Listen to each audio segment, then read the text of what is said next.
sharing traditional food recipes while explaining the ceremonial meal and its deep religious purposes. Good morning and welcome to GOD TV.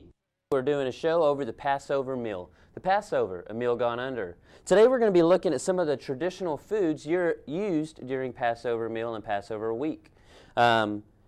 Especially and specifically, we're going to look at unleavened bread. This is called matzo. Matzo is the unleavened bread traditionally used during Passover. This is a reminder to all Jews about their delivery and freedom from Egypt during that time, because they had to leave so fast and so hastily that they literally didn't have time to let the bread rise. So that's why they have it unleavened bread, as that reminder and symbolism. So we're going to be making some unleavened bread. So what we need some flour, we need water, we need a little bit of kosher salt, and a little bit of olive oil. These are some of the items that we want to be using, and this will help us make our meal. So we'll take that and we'll get to the olive oil and the salt in a minute. And of course, you've got to make sure everything is kosher. There's a special kind of flour. I've already got this pre-measured. This is 1 cup exactly. So we want to, and it's a special kind of flour. It is all-purpose flour, not self-rising. So what we'll do is we'll take our one cup of flour, and we're going to pour it into our bowl. Get that in there like that. And then we need a 1/3 cup of water. So I get 1/3 cup of water. Take that. And we'll mix this together. Now, I typically will add a little bit more water as I'm stirring. And one thing that I've learned as a trick is it's better to stir with a fork. It helps it to get, you can kind of see if down in there, it's still floury, and so what I want to try to do is, there we go. Let me add, and so I'll need to add a little bit more water, and you'll kind of, what you want to do is you want to get rid of all the flour dust.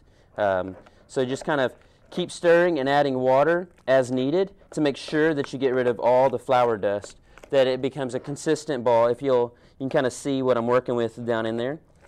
Again, I'm stirring with a fork instead of a spoon. It just helps the mixture and helps it mix together better. So after I get it stirred, I'm going to take it out and I'm going to lay it on my cutting board. But what I want to do is I want to take a little bit of flour and I want to spread it on my cutting board. This is going to help just the mixture also of the unleavened bread, the matzo as we want to call it. So I'm just spreading it out, and it's going to help soak that up. And that way also when you put it in the pan to bake it in a few minutes, it won't stick. So now we'll take it out of our bowl. And remember, you want to use all-purpose flour, not self-rising, because it's not supposed to rise. And so we'll take it out, we get it all over. There we go. And now during this time, we just kind of want to mix it around, and you're going to flatten it out and then turn it, and then flatten it out and then continue just to turn it until you get that flour thoroughly mixed through. If you need to add a little more flour as you move, that's fine too. Like I said, you want to get all the stickiness out of the flour. And just continue just to turn and flip.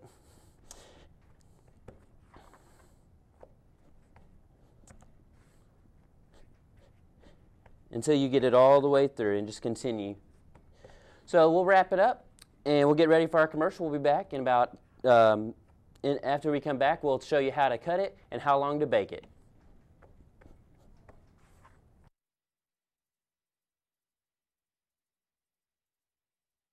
Another day in the life of you. Oh, but it's never normal. Not with a smile like that. Tired of feeling embarrassed when walking into public places? Tired of being rejected? Remember that one time when you thought you landed that job? We'll be in touch. Nothing seems to be going your way, huh? Are you ready for a change?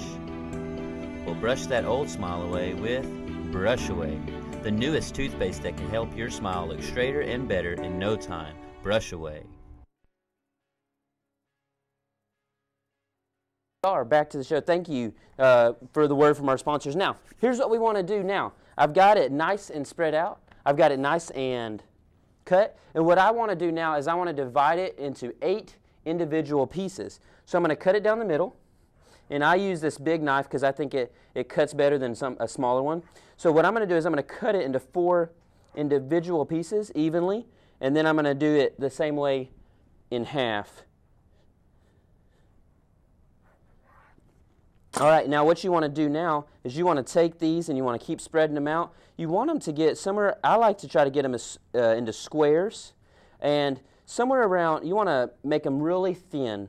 And I think about 4 to 5 inches is what you're going for. So if you can spread it out to 4 or 5 inches, that's about how thin you want it to be.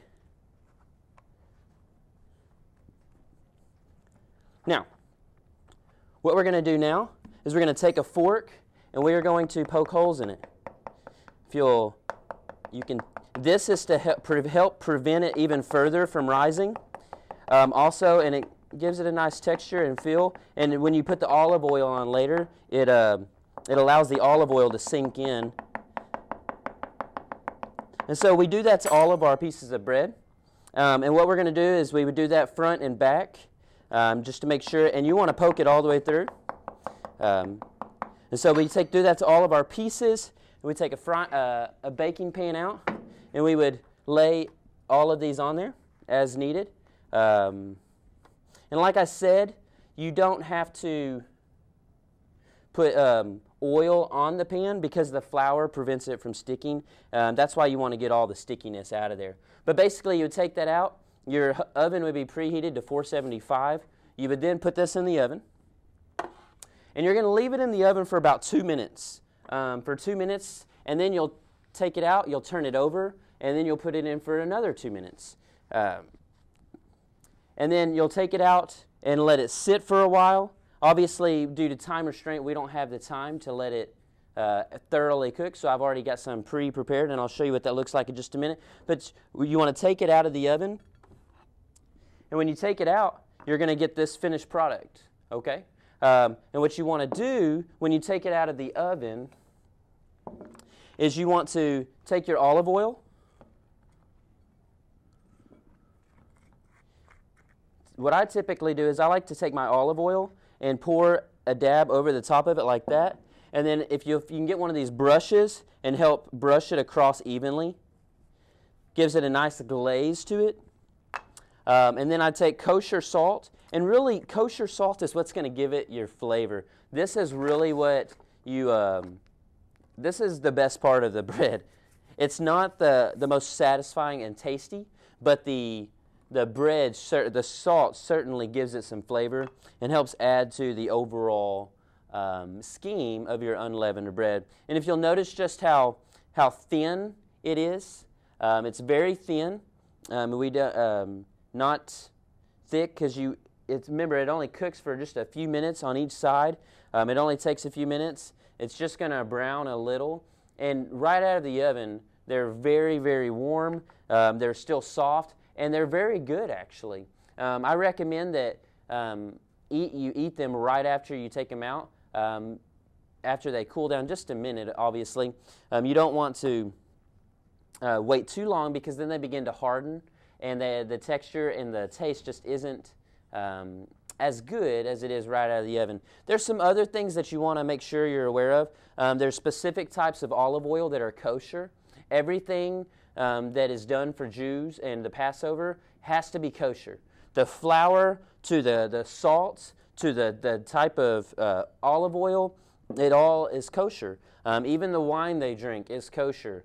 It's just a way that they demonstrate it. And so I just want you to thank you for being with us today, and hope you join us back tomorrow when we show you how to cook with just a couple of fish and bread to feed 5,000 people.